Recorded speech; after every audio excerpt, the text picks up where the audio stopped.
గ్రామీణ వైద్యులకు నమస్కారం. ఈరోజు మనం కొత్త విషయాన్ని తెలుసుకుందాం. సరికొత్త క్లాస్కు స్వాగతం పలుకుదాం. ఈరోజు మన టాపిక్ కళ్ళు తిరిగి పడిపోవడం. మాట్లాడుతూనే కొంతమంది కింద పడిపోతుంటారు, మరికొంతమంది భయంతో నోటమాట రాక కింద పడిపోతుంటారు, మరికొంతమంది ఇంజెక్షన్ వేయకముందే దాన్ని చూసి భయంతో నేల కూలిపోతారు. ఇలా అనేక సందర్భాల్లో అనేక మంది కళ్ళు తిరిగి పడిపోవడం మనం చూస్తూ ఉంటాము. అసలు ఇలా ఎందుకు జరుగుతుంది? కళ్ళు తిరిగి పడిపోవడానికి కారణాలు ఏమిటి? దీనికి చికిత్స ఏమిటి? మొదలైన విషయాలన్నీ మనకు చెప్పడానికి డాక్టర్ జి విజయ్ కుమార్ గారు నెల్లూరు నుంచి వచ్చారు. వారిని అడిగి మనం అన్ని విషయాలు తెలుసుకుందామా? గ్రామీణ వైద్యులకి నమస్కారం. ఇప్పుడు మనం ఒక రోజువారీగా మనం అనుకోకుండా ఎదురుపడేటటువంటి విచిత్రమైనటువంటి సమస్య గురించి మాట్లాడుకుందాం. మనకి ఈ సమస్య రోడ్డు మీద నడిచేటప్పుడు, బస్సులో ప్రయాణించేటప్పుడు, సినిమా హాల్లో కూర్చున్నప్పుడు, ఏ సందర్భంలోనైనా సరే ఎదురు కావచ్చు. కాబట్టి ఈ పరిస్థితుల్లో రోజువారీగా మనం ఆసుపత్రిలో ఉన్నప్పుడు కానీ, మీరు గ్రామీణ వైద్యులుగా వైద్యం చేసే సందర్భంలో కానీ, లేక బయట మీరు మామూలు పౌరులుగా ఉన్నప్పుడు కానీ అందరూ తెలుసుకోవాల్సిన విషయాలు ఇవి. దీన్నే తలదిమ్ము లేదా కళ్ళు తిరిగి పడిపోవడం, ఇంగ్లీష్లో సింకోప్ అంటారు. కళ్ళు తిరిగి పడిపోవడాన్ని సింకోప్ అంటారు. తల దిమ్మెక్కడాన్ని డిజ్జీనెస్ అంటారు. డిజ్జీనెస్ అంటే తల దిమ్మెక్కడం, సింకోప్ అంటే కళ్ళు తిరిగి పడిపోవడం. ప్రతిసారి మనం రోగం లక్షణాలు చెప్పుకొని, జబ్బు యొక్క కారణాలు చెప్పుకొని, ఆ తర్వాత వైద్యం గురించి చెప్పుకుంటాం. ఈసారి ముందు ఏం చేయాలనో అది చెప్పుకొని, తరువాత దీనికి కారణాలు ఏమిటి, ఏం సంగతి అనేది మాట్లాడుకుందాం. ఎవరైనా ఉన్నట్టు ఉండి కళ్ళు తిరిగి పడిపోయినట్లయితే పక్కన ఉండేటటువంటి వాళ్ళు రోజువారీగా మనకు కనపడే దృశ్యం ఏమిటంటే వెంటనే ఆ పడిపోనీయకుండా అతన్ని పట్టుకొని లేపి నిలబెట్టేదానికి, కూర్చోబెట్టేదానికి ప్రయత్నం చేస్తారు. ఇది చాలా తప్పు. దీనివలన రోగికి ప్రమాదం జరిగేటటువంటి అవకాశం ఉంది. ఏ వ్యక్తి అయినా సరే కళ్ళు తిరిగి పడిపోయినప్పుడు ఇది ప్రకృతి సిద్ధంగా అతని ప్రాణం రక్షించబడేదానికి అతని శరీరం చేసేటటువంటి పని పడిపోవడం. ఆ పడిపోయిన వెంటనే ఆ వ్యక్తిని జాగ్రత్తగా పడుకోబెట్టి బల్ల మీద కానీ, మంచం మీద కానీ, నేల మీద కానీ, నడి రోడ్డు మీద కానీ పడుకోబెట్టి వెంటనే కాళ్ళు రెండు మనం ఒక చేత్తో ఈ విధంగా పైకెత్తి పెట్టి నాడి ఏ విధంగా ఉందో పరిశీలించి చూడాలి. ఇది స్టెప్ 1. ఎటువంటి పరిస్థితుల్లో కూడా పడిపోయేటటువంటి వ్యక్తిని బలవంతంగా నిలబెట్టడానికో కూర్చోబెట్టడానికో ప్రయత్నించకూడదు.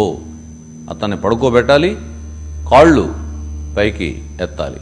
దీనివలన కాళ్ళలో ఉండేటటువంటి రక్తం శరీరంలోకి ప్రవహించి మళ్ళా నాడి బాగా వచ్చేదానికి వెంటనే అతను లేచి కూర్చొని ఏంటి నేను పడిపోయినానా, థ్యాంక్స్ అని చెప్పి మనకు చెప్పేటటువంటి అవకాశం ఉంది. 2, నాడి గనక సరిగా కొట్టుకోకపోయినట్లయితే లేదా నాడి అందకుండా ఉన్నట్లయితే అట్రోపిన్ ఇంజెక్షన్ ఒకటి ఇచ్చి, అట్రోపిన్ ఇంజెక్షన్ తర్వాత రోగి వెంటనే కోలుకునే అవకాశం ఉంది. అప్పటికి కూడా కోలుకోకుండా ఏదైనా ఇబ్బందికరమైన పరిస్థితులు వస్తే ఈ పొజిషన్ ఇదే విధంగా ఉంచి ఆసుపత్రికి తరలించడం అనేటటువంటిది మనం చేయవలసినటువంటి పని. ఒకవేళ కుర్చీలో కూర్చున్నటువంటి వ్యక్తి ముందుకు వాలుతూ ఉన్నటువంటి వ్యక్తిని బలవంతంగా మళ్ళా మనం వెనక్కి ఈ రకంగా తీసుకురాకూడదు. ముందుకు వాలుతూ ఉన్నటువంటి వ్యక్తిని అలాగే ముందుకు వాలనివ్వాలి. ఇది ప్రకృతి సిద్ధంగా అతని మెదడుకి రక్త ప్రసరణాన్ని వృద్ధి చేస్తుంది, తగ్గించకుండా. కాబట్టి పడిపోయేటటువంటి వ్యక్తిని కానీ, వంగిపోయేటటువంటి వ్యక్తిని కానీ బలవంతంగా చక్కగా నిలబెట్టడం అనేది ప్రాణాంతకం అవుతుంది. ఆ పని చేయకూడదు. ఏ పని చేయాలి అనేటటువంటి దాన్ని మనం దృష్టిలో పెట్టుకోవాలి. ఒకవేళ అతనికి చెమటలు పడుతూ ఉంటే, అతను షుగర్ పేషెంట్ అయి ఉన్నట్టయితే, ఇట్లాంటి పరిస్థితి అన్న ఉంటే కొంత చక్కెర నోట్లో వేసి నీళ్లు కనుక తాగించినట్టయితే గ్లూకోజ్ ద్వారా కూడా వెంటనే అతనికి శక్తి వచ్చేదానికి అవకాశం ఉంటుంది.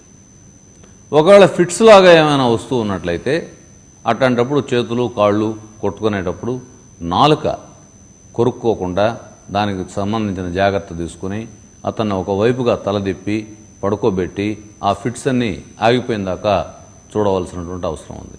మనం ఫిట్స్కి సంబంధించి ఇప్పుడు మాట్లాడుకోవడం లేదు. కేవలం తాత్కాలికంగా కళ్ళు తిరిగి పడిపోవడం లేదా తల దిమ్ముగా ఉంది అని చెప్పడం అనే దాని గురించి మాత్రమే మాట్లాడుకున్నాం.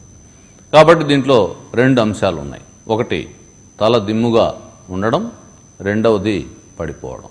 ఇప్పుడు మనం కారణాల్లోకి వెళ్దాం. కారణాల్లోకి వెళ్ళి ఏ విధంగా దానికి వైద్యం చేయాలా అనేటటువంటి దాంట్లోకి వెళ్తాం. నేను ఇప్పుడు చెప్పినట్టే మొదటిది తల దిమ్మెక్కేటటువంటి గ్రూప్, అదొక గ్రూపు, కళ్ళు తిరిగేదానికి ముందు దశ అది. రెండవది కళ్ళు తిరిగి పడిపోవడం, సింకోప్. ముందు డిజినెస్కు సంబంధించి అంటే తల దిమ్మెక్కి కొంచెం తల తిరిగినట్టుగా అనిపించేటటువంటి, కొంచెం ఊపుగా అట్లా అనిపించేటటువంటి దాని గురించి మనం మాట్లాడుకున్నట్టయితే ఆ రకంగా ఉండేటటువంటి రోగిని మనం ఒక ప్రశ్న అడగాలి. ఏమని అడగాలి? అయ్యా నీకేమైనా చెవులో ఎప్పుడైనా ఇబ్బంది ఉందా? చెవులో ఏమైనా చీము వస్తుందా? లేకపోతే చెవు సరిగా వినపడదా? ఆ రకమైన చెవి సంబంధమైన సమస్య నీకేమైనా ఉందా? ఉంది అంటే అది చెవికి సంబంధించిన సమస్య కాబట్టి చెవి డాక్టర్ వైపుకి దగ్గరికి పంపించేటటువంటి పరిస్థితి చేయాలి. లేదు చెవికి సంబంధించినటువంటి పరిస్థితి కాదు ఇది, అతనికి ప్రయాణంలో ఆ రకంగా కళ్ళు తిరిగి వాంతి వచ్చేటటువంటి పరిస్థితి ఉన్నది అంటే ఇది ట్రావెలింగ్ సిక్నెస్ అంటారు దీన్ని. ప్రయాణం చేసేటప్పుడు వచ్చేటటువంటి సమస్య. వాళ్ళకు ముందుగా ఆ వాంతి రాకుండా తల తిరగకుండా ఒక మాత్ర వేయటం, ఎక్కువగా ఆహారం తీసుకోకుండా లిమిటెడ్గా ఆహారం తీసుకొని కనుక వెళ్ళినట్టయితే ఆ సమస్యను వాళ్ళు అధిగమించేటటువంటి అవకాశం ఉంది. కాదు నాకు చెవిలో సమస్య లేదు, లేదు ప్రయాణంలోనూ సమస్య లేదు అనేటటువంటి పరిస్థితి ఉన్నట్లయితే అప్పుడు మనం ఏదన్నా మెదడు సంబంధించినటువంటి అంశాలు ఏమన్నా ఉన్నాయా అనేటటువంటి సందేహం మన మనసులో రావాలి. వెంటనే మనం భయపడబని లేదు, రోగిని పరిగెత్తించబని లేదు, ఇట్లాంటివి ఏం చేయబని లేదు. కానీ కొంచెం అబ్జర్వేషన్లో పెట్టుకొని మళ్ళీ నిరంతరం అదే విధమైనటువంటి సమస్య వస్తూ ఉన్నట్టయితే మెదడుకు సంబంధించినటువంటి సమస్యలు ఏమైనా ఉన్నాయేమో మనం దృష్టిలో పెట్టుకొని అటువైపుగా ఆలోచించడం ప్రారంభించాలి. ఇప్పుడు మనం 2వ దశలోకి వస్తున్నాం. ఈ 2వ దశలోకి వచ్చేటప్పుడు పడిపోవడానికి ముందు కళ్ళు బైర్లు గమ్మేటటువంటి దశ ఏమైనా ఉందా అని మనం ప్రశ్నిస్తే ఉంది అని చెప్పి రోగి కనుక మనకు సమాధానం చెప్పినట్లయితే అయితే నీకు ఆయాసం కూడా ఉందా అనేటటువంటి ప్రశ్న తర్వాత అడగాలి. ఆయాసం నాకు ఉంది అని పేషెంట్ కనుక చెప్పినట్టయితే అప్పుడు వెంటనే ఇతనికి ఏమైనా రక్తహీనత ఉందా లేదా అనేటటువంటిది కనురెప్పను ఇటు కిందికి తీసి చూడడం ద్వారా లేదా ఈ గోరును ఇట్లా నొక్కి చూడడం ద్వారా సరైన నాలుకను చూడడం ద్వారా ఈ రోగికి కావలసినటువంటి ఈ రక్తం శరీరంలో ఉందా లేక రక్తహీనత అనీమియా అనేది ఉందా అన్నదాన్ని మనం గమనించి అప్పుడు కారణం సరైన పోషకాహారం లేదు, అనీమియా కారణం అయి ఉండొచ్చు అనే దాన్ని గుర్తించి ఆ రకమైనటువంటి టెస్టు చేయాలి.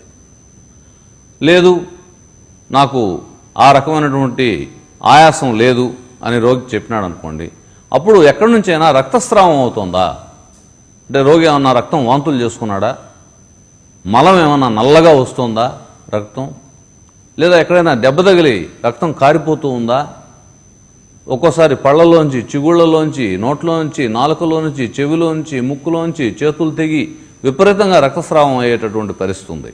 అది నేరుగా మనకు స్పష్టంగా తెలిసిపోతుంది. తెలియని రక్తస్రావం అంతర్గతంగా జరుగుతుంది. అదేంటంటే దగ్గినప్పుడు పడే రక్తం లేక వాంతిలో పడే రక్తం, మలం నల్లంగా రావటం. ఈ రకమైనటువంటి లక్షణాలు కనుకున్నట్టయితే రక్తస్రావం జరుగుతోంది, అందుకని రోగి పడిపోతున్నాడు, వెంటనే అతనికి అత్యవసరమైనటువంటి వైద్యాన్ని అందించాలి. ఇది ఎమర్జెన్సీ, అలారం, వెంటనే రోగిని తరలించండి. లేదు ఆ రకమైనటువంటి పరిస్థితి లేదు, రక్తస్రావం లేదు, వెంటనే బీపీ చెక్ చేయండి. అసలు బీపీ కనిపిస్తోందా, చాలా ఎక్కువగా ఉందా, వైద్యం, చాలా తక్కువగా ఉందా, వైద్యం, వెంటనే అతనికి సెలైన్ పెట్టడం, అట్రోపిన్ ఇంజెక్షన్ వేయడం, వెంటనే బయలుదేరదేయడం. కాబట్టి బీపీ హెచ్చు తగ్గులు అనేటటువంటి అంశాన్ని కూడా మనం గమనంలో పెట్టుకొని చూసుకోవాల్సినటువంటి అవసరం ఉంది. తర్వాత రక్తస్రావం ఎక్కడా లేదు అని పేషెంటు చెప్పినాడు.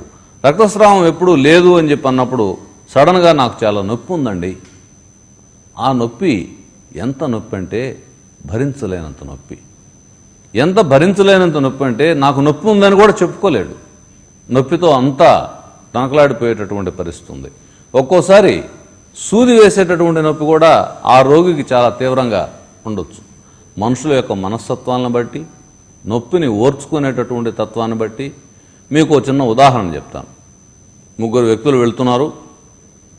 దారిలో నడుచుకుంటూ 3 ముళ్ళు ఉన్నాయి. మొదటి వ్యక్తికి ఒక ముళ్ళు గుచ్చుకుంది. చూశాడు, దాన్ని తీసేశాడు. గాయం ఉందా లేదా చూసుకున్నాడు, తుడుచుకున్నాడు, శుభ్రం చేసుకున్నాడు, వెళ్ళిపోయినాడు. రెండో వ్యక్తికి మళ్ళా ముళ్ళు గుచ్చుకుంది. చూశాడు, పక్కనే బండ మీద కూర్చున్నాడు. అయ్యో ముళ్ళు గుచ్చుకుంది అనుకున్నాడు. ఆ తర్వాత దాన్ని తీసేసి జాగ్రత్తగా దాన్ని కడుగు శుభ్రం చేసుకొని అతను బయలుదేరి కాసేపు అయిన తర్వాత వెళ్ళిపోయినాడు. మూడో వ్యక్తికి అదే విధంగా ముళ్ళు గుచ్చుకున్నది. ఇతను అక్కడే కూర్చొని కూలబడిపోయి, ఓయమ్మ నాకు ముళ్ళు గుచ్చుకుంది, నా పరిస్థితి ఏమిటి, నా కాలు ఏమైపోతుందో, నా జీవితం ఏమైపోతుందో, నేను ఏమైపోతానో, నేను వల్ల చెక్కకాలు పెట్టుకోవాలేమో అని చెప్పని తీవ్రంగా ఏడ్చి గందరగోళం చేసేటటువంటిది. కాబట్టి ఒకే రకమైనటువంటి నొప్పి 3 రకాల వ్యక్తుల్లో 3 రకాలైనటువంటి మానసిక స్థితిని తీసుకొస్తుంది.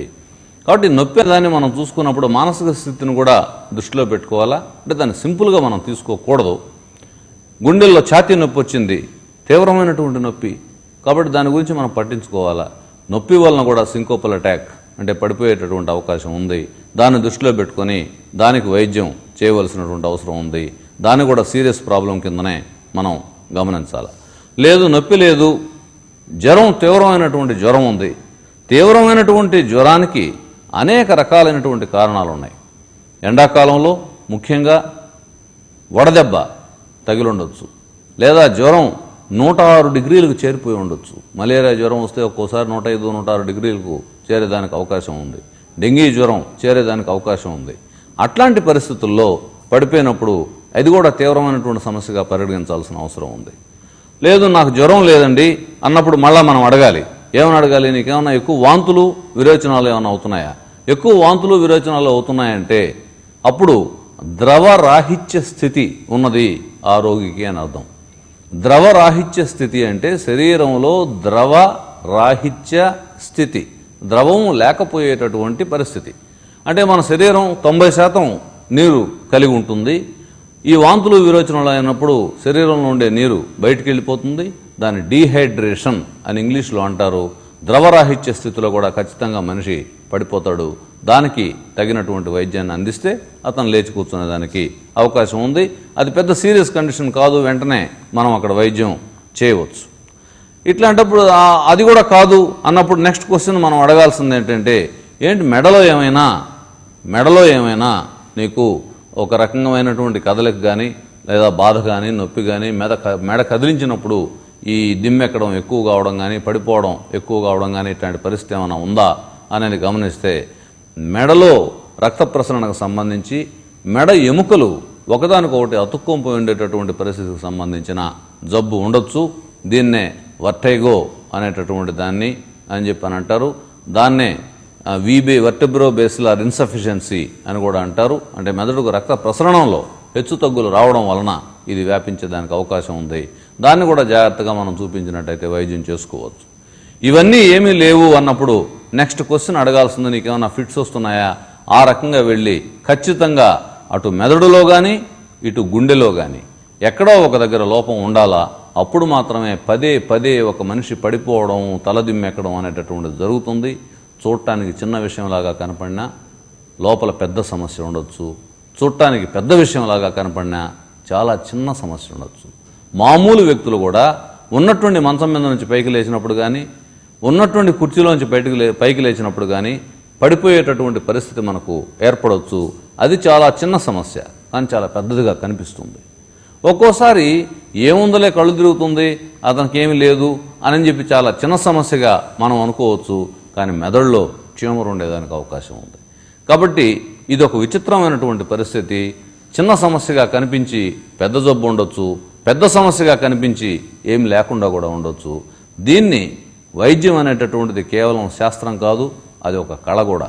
కాబట్టి వైద్యాన్ని కళలాగా కూడా మీరు ప్రాక్టీస్ చేయాలని, దాంట్లో ఉండేటటువంటి మెళకువల్ని జాగ్రత్తగా నేర్చుకోవాలని నేను విజ్ఞప్తి చేస్తూ, మీరందరూ ఆ కళని ఆస్వాదించి ఆ కళను నేర్చుకుని తర్ఫీదై దాన్ని ప్రజలకు ఉపయోగపడేటట్టుగా చేయాలని కోరుతున్నాను. డాక్టర్ గారు, పడుకున్న వ్యక్తికి కళ్ళు తిరుగుతాయా? అలా తిరిగితే ప్రమాదమా? పడుకున్న వ్యక్తికి కళ్ళు తిరిగే అవకాశం ఉంది. ప్రధానంగా చెవిలో ఏమైనా సమస్యలు ఉన్నప్పుడు, లేదా మెదడుకు రక్త ప్రసరణలో సమస్యలు ఉన్నప్పుడు, పడుకున్నప్పుడు అటు ఇటు కదిలినప్పుడు ఆ సమస్య వచ్చేటటువంటి అవకాశం ఉంది. దీన్ని పొజిషనల్ వర్టిగో అని కూడా అంటారు. ఆ రకంగా సమస్య ఉన్నప్పుడు అదేం ప్రమాదకరమైనటువంటి సమస్యగా మనం తీసుకోవడం లేదు. ఈఎన్టీ సహకారంతో దాన్ని నయం చేసుకోవచ్చు. బస్సు ప్రయాణంలో ఒక వ్యక్తికి కళ్ళు తిరిగాయి, పడుకోవడానికి కూడా అవకాశం లేదు. అలాంటప్పుడు అలా కళ్ళు తిరగడం ప్రమాదమా డాక్టర్ గారు? ఎప్పుడైనా సరే నిలబడి ఉన్నటువంటి వ్యక్తికి కళ్ళు తిరిగినప్పుడు, పడిపోయబోయే పరిస్థితి వచ్చినప్పుడు అతన్ని పడుకోబెట్టకుండా ఉంటే ప్రమాదకరంగానే లెక్క వేసుకోవాలి. బస్సు రష్గా ఉండి అతనికి గాలి ఆడకుండా ఉండే సందర్భంలో వెంటనే ఆ పక్కన వాళ్ళందరికీ రిక్వెస్ట్ చేసి పక్కకు పంపించి అతన్ని కనీసం మీరు పడుకోబెట్టే అంత స్థలం లేకపోతే కనీసం ఒంగోనన్నా ఒంగోబెట్టాలి, కనీసం తల కిందికి వంచాలి. అవకాశం దొరికితే ఒక సీట్ ఖాళీ చేయించి వెంటనే పడుకోబెట్టాలి. అంతే తప్ప అట్లాగే నిలబెట్టి ఉంచడం అనేది సరైనది కాదు. అట్లాంటప్పుడు ప్రమాదం జరిగేదానికి అవకాశం ఉంది. అమ్మయ్య, ఇప్పుడు అర్థమైందండి కళ్ళు తిరిగి పడిపోవడం అంటే. లేకపోతే అంతకుముందు పడిపోయిన ప్రతిసారి భయంతో వణికిపోయే వాళ్ళము. కానీ ఇప్పుడు డాక్టర్ గారు చెప్పిన విషయాలు విన్నాక అదంత డేంజర్ కాదని తెలిసిపోయిందండి. అవును, మీకు కూడా అంతే కదండి?